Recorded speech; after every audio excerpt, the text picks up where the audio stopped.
చంద్రబాబు మళ్ళీ అధికారంలోకి రావాలన్న ప్రజల తపనకి క్రియేట్ చేసినటువంటి దాంట్లో one of the factor Amaravati రైతులు. 3 రాజధానులు అన్నదాన్ని వ్యతిరేకించి మొత్తం అమరావతిలోనే ఏర్పాటు చేయాలంటూ వాళ్ళు చేసిన పాదయాత్రకు వచ్చిన స్పందన నామమాత్రమే, కానీ బట్ అది ప్రజలలో వేసిన ముద్ర మాత్రం చాలా బలమైంది. దానికి తోడుగా జగన్మోహన్ రెడ్డి పూర్తి చేయలేకపోవడం, 3 రాజధానుల కథ, అతను లీగల్ కాంప్లికేషన్స్ మధ్య చిక్కుకుపోవడం, అమరావతి ఏది కదిలించలేకపోవడం, అమరావతిలో అభివృద్ధి చేయలేకపోవడం అన్నది మైనస్ అయింది. ఈ నేపథ్యంలో అమరావతికి సంబంధించినటువంటి అడుగులు ఇప్పుడు శరవేగంగా పడుతున్నాయి, పరుగులు పెడుతున్నాయి.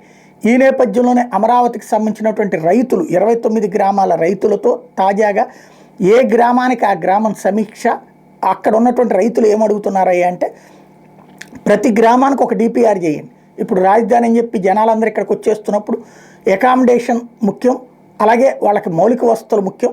రోడ్లు వేయాలి, ప్రతి సందు గొందు కూడా రోడ్లు వేయాలి, పక్కా రోడ్లు వేయాలి. అలాగే మౌలిక వసతులు, మంచినీళ్ళు, డ్రైనేజీ సదుపాయాలు కల్పించాలి. పెరగబోయే జనాభా రాబోయే రోజుల్లో, రాబోయే 30 ఏళ్లలో కనీసం ఆ రాజధాని 29 గ్రామాల్లోనే 30-40 లక్షల జనాభా చేరతారన్నటువంటిది అంచనా.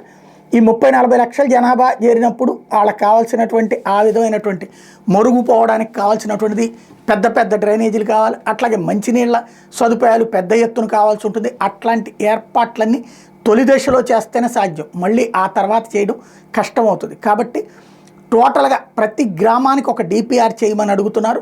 దానికి తగినటువంటి ఏర్పాట్లు చేయమని ఎమ్మెల్యేని కోరారు.